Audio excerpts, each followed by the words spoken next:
So let's talk about confidence interval.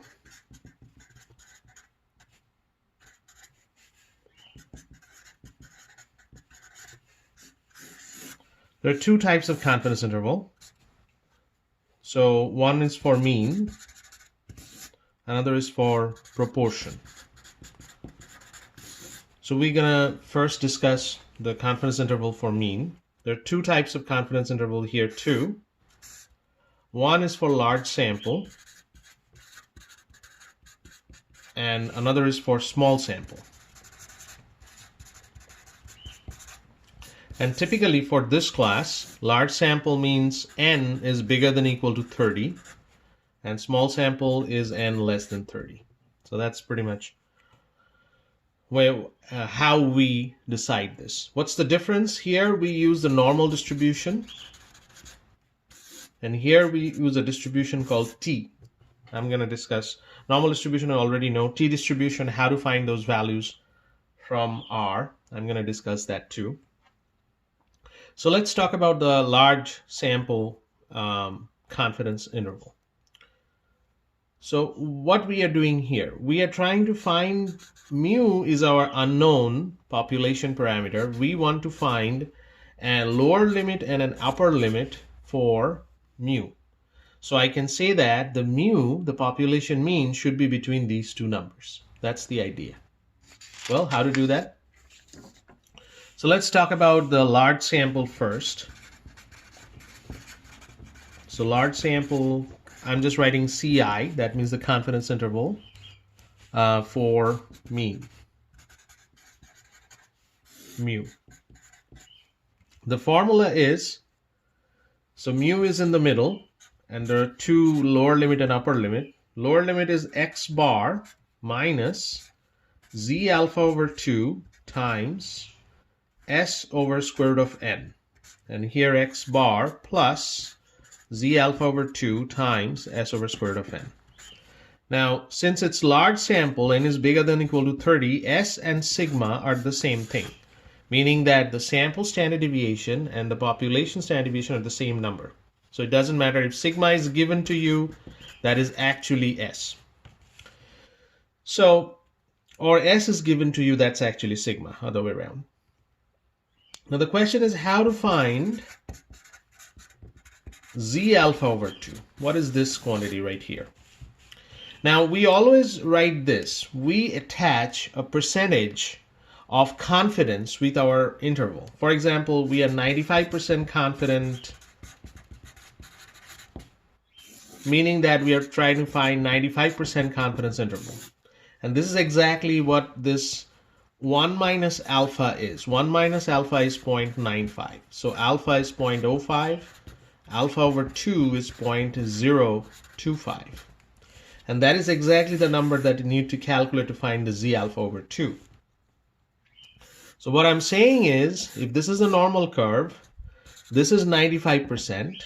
These two, 0.025 and 0.025. These are the two numbers here. Now, that means that this number right here is 1.96 and this number here is negative 1.96. How do I find this? We find using Q norm.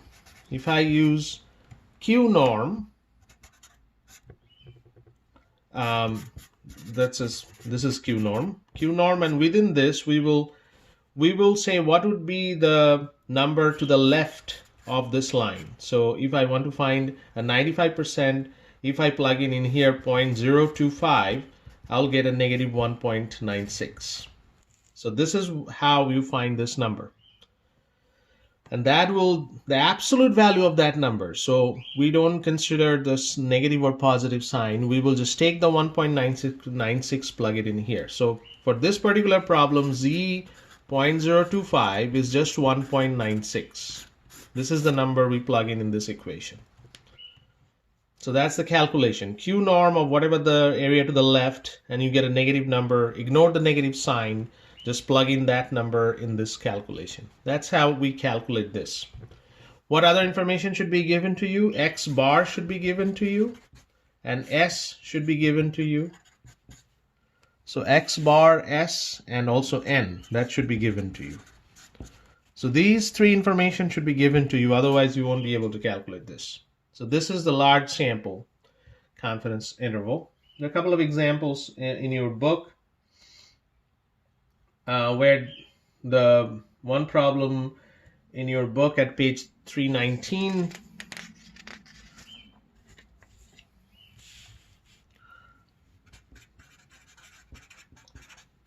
they calculated no,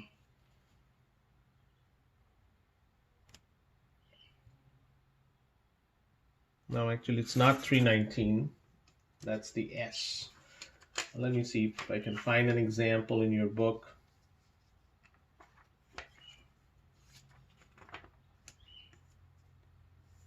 It's 310. Page 310, they calculated a 90% confidence interval, and the X bar is given as 11.6.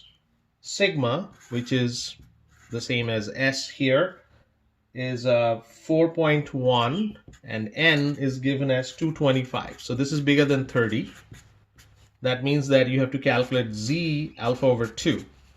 So what is Z alpha over 2 value here? Middle is 90%. So 1 minus alpha is 0.9. Alpha is 0.1. Alpha over 2 is 0.05. So you want to find a Z 0.05. If you use Q norm 0.05, you should get a negative 1.645. So this value is actually 1.645 because you take the absolute value of that. So if you plug in into these numbers, your lower limit will be 11.6 minus 1.645 times 4.1 divided by square root of 225, and your upper limit, so you calculate that, and your upper limit is, I think the calculation give you 11.15. Upper limit is 11.6 plus 1.645 times 4.1 divided by square root of 225. That would be 12.05. And here is the interpretation. If I ask you to write the interpretation in your test, this is what you're going to write. We are 90% confident that the population mean mu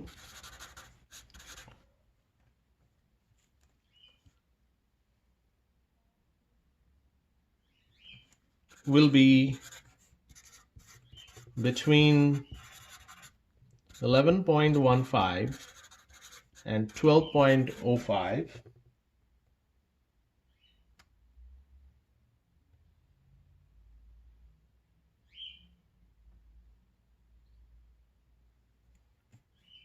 Number of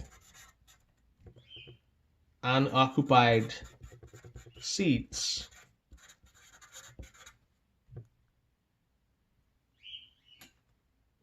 in that year. So that would be your interpretation for this problem. So this is a typical problem for calculating the large sample confidence interval.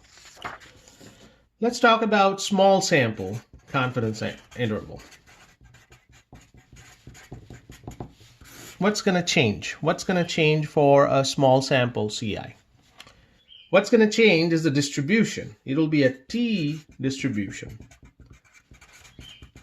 T distribution is same as the normal distribution. It is symmetric, bell-shaped, but normal distribution a little bit taller. T distribution a little bit wider on the two sides. Other than that, there is another difference there. For T distribution, to know a T distribution, you need to know what is called a degrees of freedom. That information should be given to you. Most of the time, the degrees of freedom is n minus 1. N is the number of random samples.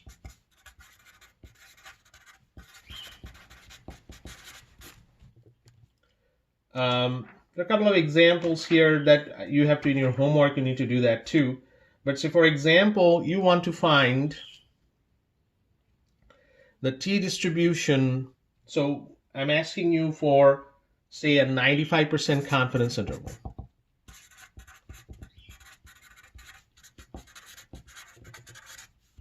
So you know 1 minus alpha is 0.95, alpha is 0.05, and alpha over 2 is 0.025. So you need to find t 0.025. Also, you need to know what's the degrees of freedom. So I have to give you n. So for example, I give you a n of 6. So there are 6 random samples. Of course, less than 30, because if it's bigger than 30, you go to the large sample. So this will be n minus 1, the degrees of freedom. So what you are actually looking for is a 0.0255, this number, from R. From R, you're looking for this number. How to do that? You type QT and then 0.025 and then the degrees of freedom 5. That'll give you the number. And of course, you ignore that negative sign there. If you're getting a negative sign, it'll be negative 2.57. Ignore the negative sign. So when you're actually applying to the formula, you take the absolute value. So you take the absolute value of this number to apply to the formula. The concept is this side is a negative 2.57. This side is a positive 2.57. And this is the area that is the 95%. So it's the same idea as normal distribution, but you take just 2.57 to apply into this formula. So what is the formula? What is the confidence interval formula? That'll be for small sample, which means is n less than 30. Mu is in the middle, just like before, and the lower limit, that'll be x bar minus t alpha over 2 times s over square root of n, and x bar plus t alpha over 2 times s over square root of n. And this t alpha over 2, that'll be dictated by that number. Now there is an example here, page 319. X bar is given to you as 2.283, S is 0.95, N is 6. So how to find, so we are trying to find 95% confidence interval. How do I do that? Well, first we have to find T alpha over 2 at n minus 1, which is we just calculated here. So this is the QT 0.0255 will give you that for 95% confidence interval. So we are using that. This is T 0.0255, which is QT 0.0255, and we'll take the absolute value of that number, which is 2.57, and we apply that here. So the answer will be, for lower limit, 2.283 minus 2.57 times 0.95 divided by square root of 6. Upper limit will be 2.283 plus 2.57 times 0.95 divided by square root of 6. So this is, and then you calculate and write exactly the same interpretation we write down before. So this is the small sample. So these two are the small sample and large sample, and how to find in R. The only part in R we are doing here is the QT right here. The rest of the calculation you're doing in your calculator. Similarly, for the large sample, the only part that we are doing in R is this, Q norm. The rest of the calculation you're doing it by hand using your calculator. So that's pretty much the large and small sample. And I need one more lecture to discuss the confidence interval for proportion and how to calculate sample sizes. And then that would be the end of the discussion before the test, and then it'll be your test. So one more lecture and then review, and then we are going to the next test. All right.